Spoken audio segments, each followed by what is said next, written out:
Assalamualaikum dan selamat pagi. Alhamdulillah ya, kita berjumpa semula pada pagi ini murid-murid setelah 2 minggu kita tak belajar ya.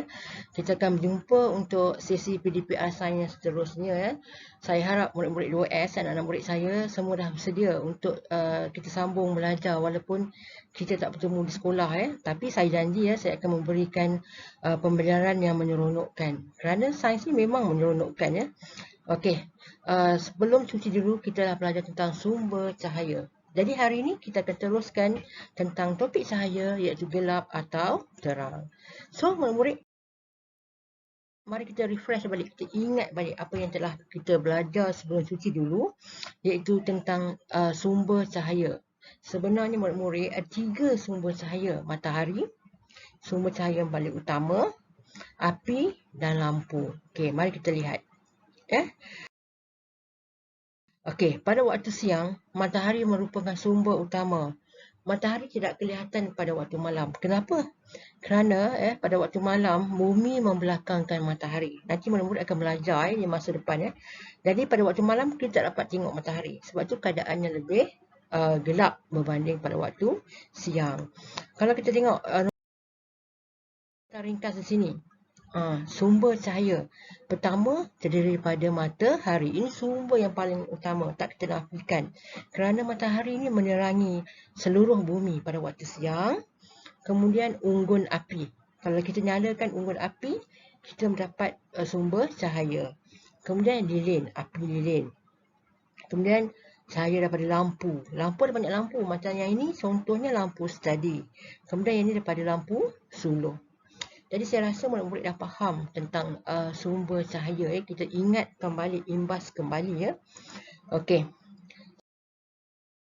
Terusnya kalau murid lihat di sini, saya nak tarik perhatian murid pada waktu siang. Okey, yang ini keadaan ketika waktu siang. Gambar ni saya ambil daripada buku teks, sebenarnya buku teks tahun 2 Di sini kalau kita lihat di sini, pelbagai aktiviti dijalankan dan keadaan sekitar adalah terang. Kalau kita lihat di sini, budak lelaki dan perempuan ni sedang bermain. Yang lelaki tua ini sedang berhenti sebentar.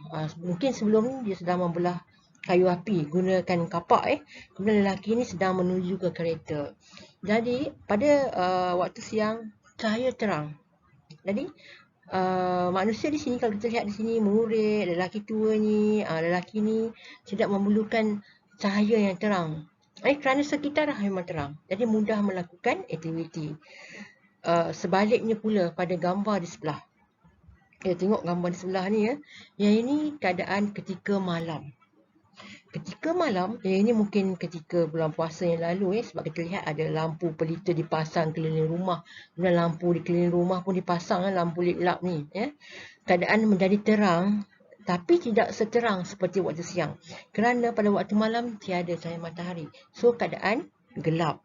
Jadi tanpa lampu-lampu pelita ni, jadi mereka ni mungkin tak nampak macam kita. Kalau kita bergerak pada waktu malam menggunakan kereta, kita terpaksa menyalakan lampu kereta. Jadi pergerakan di sini lebih sukar. Ini terang, yang ini gelap. Okey. Perbezaan aktiviti yang dilakukan dalam keadaan terang dan gelap. Okey, pada waktu siang, aktiviti dapat dilakukan dengan mudah dalam keadaan terang. Kalau kita berada di rumah pun, tak perlu kita pasang lampu kerana cahaya matahari ada menerangi. Kan? Jadi keadaannya lebih terang. Jadi mudah kita lakukan sebarang aktiviti.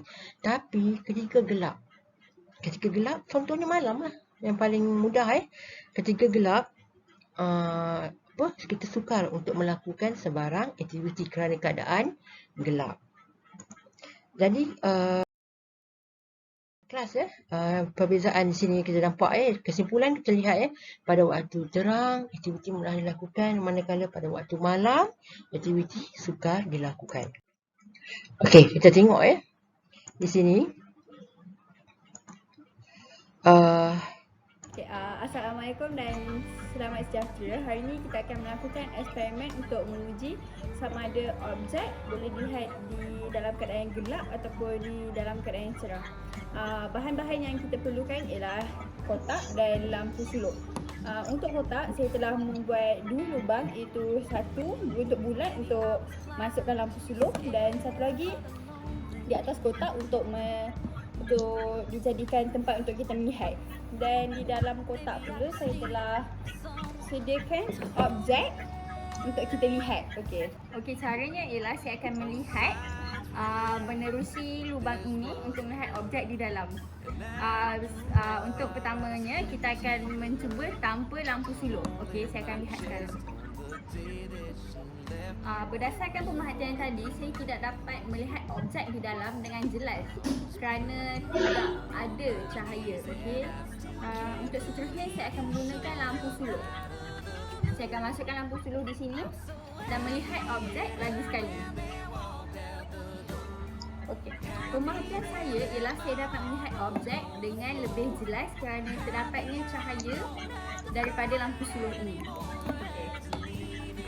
Kesimpulannya, objek dapat dilihat dengan jelas sekiranya terdapat cahaya dan objek tidak dapat dilihat sekiranya tiada cahaya.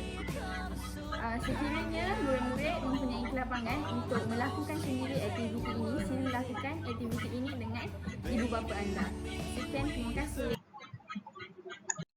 Okey, kita dah tengok dah video eksperimen yang sebenarnya dilakukan oleh anak perempuan saya tentang eksperimen untuk menguji terang atau gelap. Murid-murid boleh lakukan bersama ibu bapa. Okey, saya rasa itu saja sehingga kita berjumpa lagi di lain waktu. Selepas ni saya akan beri kerja dalam buku aktiviti, jadi saya harap murid-murid dapat lakukan. Sekian, terima kasih.